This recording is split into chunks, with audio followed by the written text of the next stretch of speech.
Russell now starts liking both, because they saved his life, so he gets in contact with his men to be rescued. The group is then taken to an Air Force base, where Colonel Blake shows them footage of George and Wolf running to the city.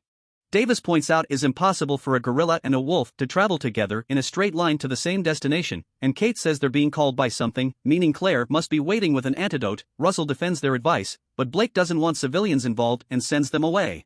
Outside, Davis tries to negotiate with the soldiers to let them go, but since it doesn't work, he starts a fight and quickly knocks both guards out. Then they try to steal a helicopter, and when Russell sees them, he gives them the keys and a phone to stay in contact. Meanwhile, Blake's team attempts to stop the beasts, but their weapons are useless, and the entire army is wiped out. This makes Blake decide to evacuate the city before the beasts get there, and Russell sends that information to Davis, who doesn't think they can get everyone out in time.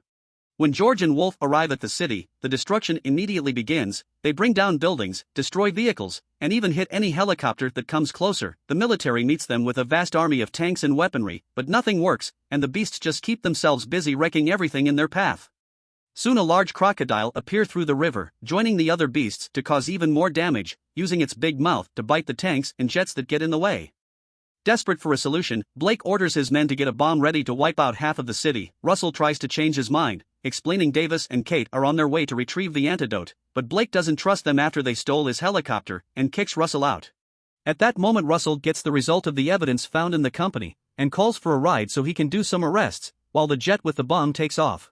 Meanwhile, Davis and Kate make it to Energyne and steal 3 vials of antidote. However, Claire sees them on the security cameras and comes to stop them, explaining the antidote stops the aggression, but will keep the beast's size. Then she takes the vials from Kate and shoots Davis, who falls to the ground unconscious.